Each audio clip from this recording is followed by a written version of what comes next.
welcome to the Earth Feels podcast. I'm Rose. And I'm Christine. Welcome to Earth Feels, the podcast for people feeling overwhelmed by the endlessly gloomy climate news. Where every week we have soul-based conversations about climate change and explore the idea that climate change may be happening for us as much as it is happening to us. If you are ready to shift your focus and secure the future for our kids and our grandkids, then this is the podcast for you. And yes, we do know how to spell.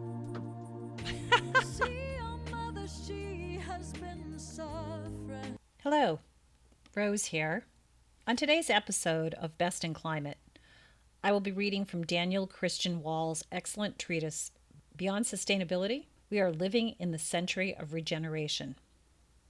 Daniel first published this article on Medium on April 8th, 2018, and somehow, I say through synchronicity, it appeared on my Facebook feed this week. Evidently, it simply wanted to be shared. As a gardener, a tree hugger, and a practitioner of earthing, I know in my bones humans have a deep connection with Mother Gaia that we have somehow forgotten. In episode 11, Christine and I addressed the question, what happens if we work with Mother Nature instead of against her? This is the question at the heart of the regenerative movement. Mother Earth provides all the solutions for humans to thrive, living collaboratively with one another, with all sentient beings, if we can only pay attention to her wisdom. And Daniel makes a case that now is the time.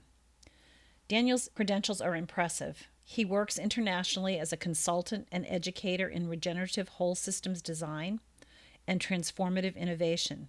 He holds degrees in biology from the University of Edinburgh and the University of California, and a degree in holistic science from Schumacher College.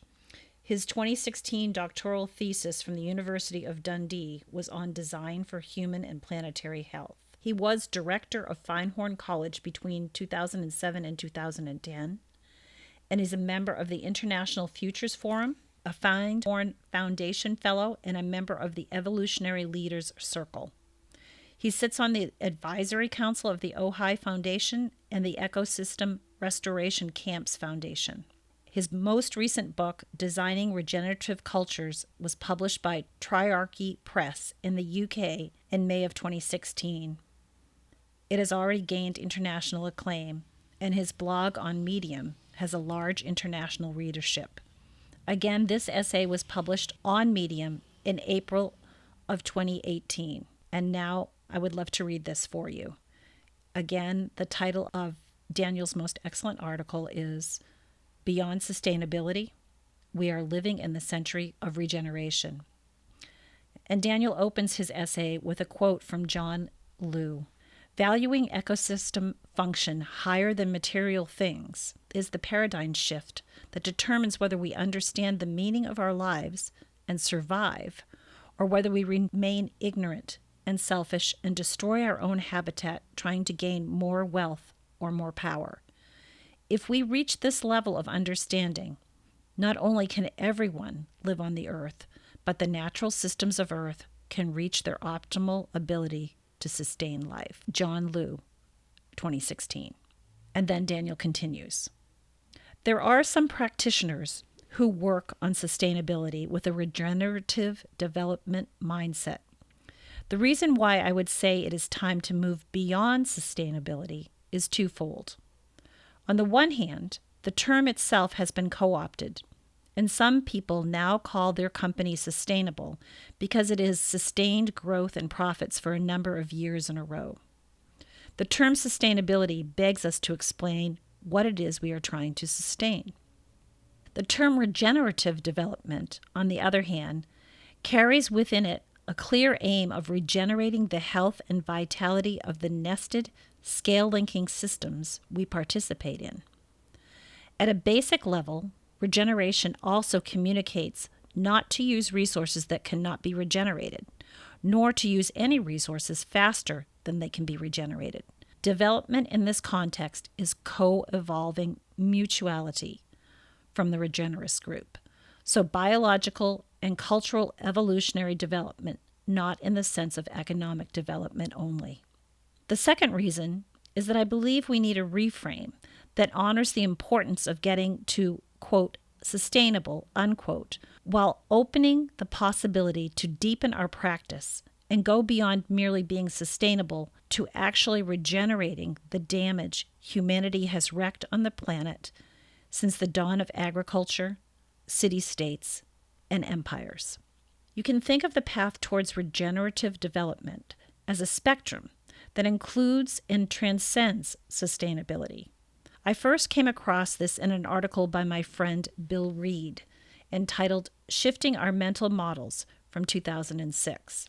Bill described a journey that starts at what you might call, quote, business as usual, unquote, basically not breaking the law and only damaging ecosystems and societies within the limits set by regulatory bodies. From business as usual, we move to, quote, green, unquote, doing a little more than we have to legally by polluting a little less, using less energy from non-renewable sources, etc. This is a step often abused for greenwashing, yet it is a necessary step on the journey. Then we get to sustainable, the neutral point of impact, not doing any additional damage. Yet we have done so much damage since the Industrial Revolution that we need to do more than that if we want to sustain a human population of more than 9 billion, possibly 11 billion people by mid-century. As we move beyond sustainability and start to work on restoring damaged ecosystems, we can still do so in a mindset that sees humanity as masters and manipulators of nature rather than as participants in its life-sustaining processes.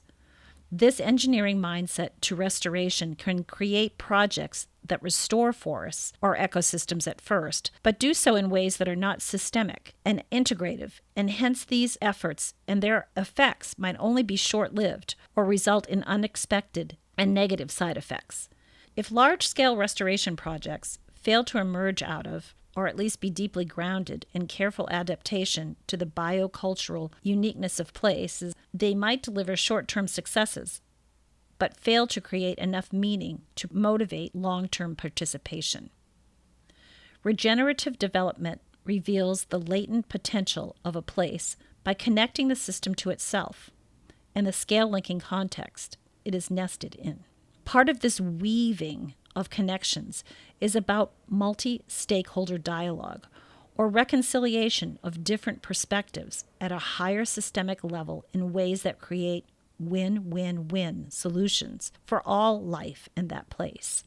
Only when we reconcile nature and culture and move towards understanding ourselves as part of life's evolutionary journey and participants' life-sustaining processes are we beginning to work regeneratively. As life, we are capable of creating conditions conducive to life. This is our true and proper work. Large-scale ecosystems regeneration to reverse global warming, stabilize the climate, and enable the transition to a biomaterials-based economy of decentralized, bioregionally focused eco-circular patterns of production and consumption is a path towards social and economic regeneration, resilience, subsidiarity, and global collaboration in learning how to live well together on living spaceship Earth. Regenerating the biosphere is an urgent necessity and could turn into a shared vision big enough to bring humanity together in all its diversity. We are called to be part of a maturation process of our own species and to step into responsible membership of the community of life. The 21st century will be the century of our ecosystem and Earth regeneration. Otherwise, the 22nd century might see a greatly impoverished planet without us. Evolution proceeds by diversification and subsequent integration of that diversity at higher levels of complexity. The integration occurs predominantly through collaborative processes that integrate the health of the whole system. Humanity has brought the community of life to the brink of the sixth great extinction period of life on Earth. Reversing this trend and creating a healthier and more abundant world together could offer shared meaning that helps us to reframe our diversity as a source of creativity and resilience and find common ground as one human family on a fragile planet. Working regeneratively is working with the inherent potential of living systems, human and the rest of nature, to evolve higher levels of synergy, symbiosis, and co-evolving mutuality. Again, Daniel includes another quote from John Liu. The Earth must have the potential of reaching an evolutionary climax equilibrium. This means that the soil, oceans, plants, animals, atmosphere, water cycle, and the Earth's climate can interact in a natural way as they did without human interference. If we are conscious of this and do not interfere with the Earth's systems, then this is possible. Knowledge is responsibility. To know that the Earth's systems are symbiotic living systems is to realize that it is our choice whether we will restore the Earth or whether we will continue to pretend that our interests are different than those of all living things. Daniel continues, in short, regenerative development aims to optimize the whole system for all its participants rather than maximize individual parameters for a few to the detriment of many. It goes beyond not just doing no harm.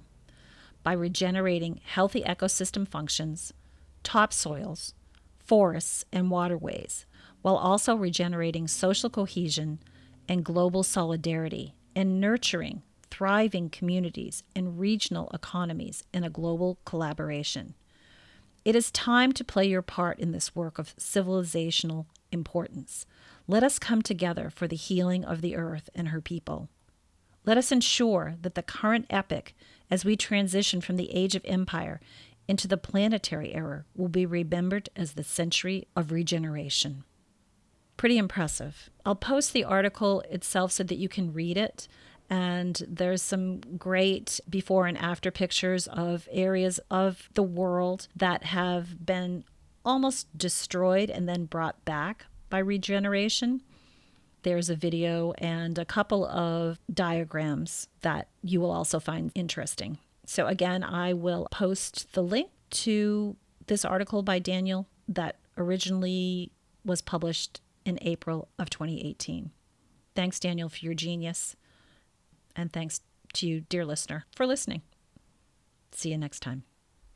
That's this week's episode of Earth Feels. Special thanks to singer-songwriter Kristen Hoffman for generously allowing us to use Song for the Ocean. Thanks for listening. Don't forget, subscribe to our podcast so you don't miss an episode. Catch you next time. Bye-bye.